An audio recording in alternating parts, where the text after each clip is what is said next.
পারিবারিক সুখ ও শান্তি মানব জীবনের জন্য অপরিহার্য।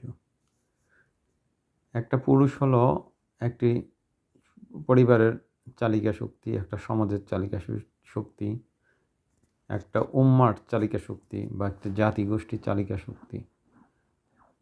আর এই পুরুষের শক্তির মূল উৎস হলো নারী। এই সম্পর্কটা মূলত স্বামী স্ত্রীর।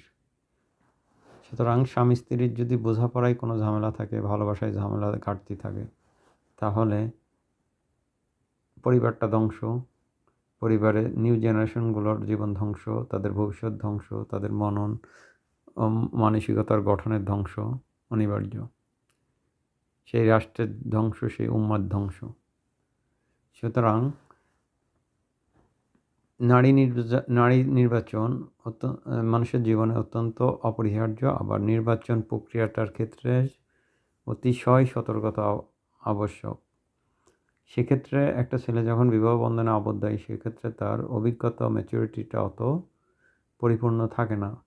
স্বভাবতই সে ভুল করতে পারে। সেক্ষেত্রে পরিবারের গার্ডিয়ান যিনি, বাবা মা, আত্মীয় স্বজন, ভাই বোন, তাদেরকে ব্যাপারে সতর্কভাবে তাকে সহযোগিতা করা এবং তাকে সঠিকভাবে গাইডলাইন দিতে হবে।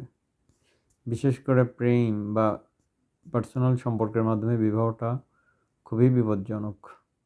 একটা মেয়ে আসছে কোন বংশের, সে আপনার বংশের সাথে মিলে যাবে, আপনার বংশটাকে কলুষিত করবে না উৎকর্ষ সাধন করবে, এটা সম্পূর্ণ আপনার সিলেকশনের উপর নির্ভর করে।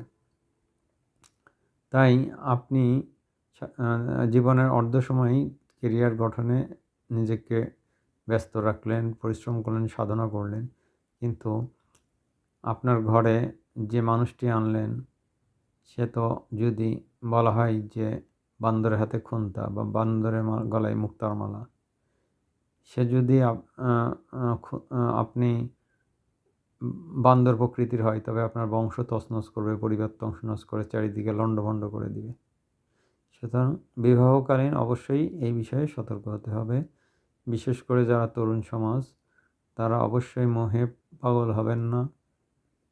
জীবনটাকে গড়ুন, পাশাপাশি বাস্তবসম্মত জ্ঞান অর্জন করুন, পরিবারের সহযোগিতা গ্রহণ করুন আপনার জীবনের জীবনসঙ্গী নির্বাচনে, এবং নিয়মিতভাবে প্রার্থনা করুন আল্লাহর কাছে সঠিক সঙ্গী যেন নির্বাচন হয়। তার আগে নিজেকে পরিশুদ্ধ রাখুন।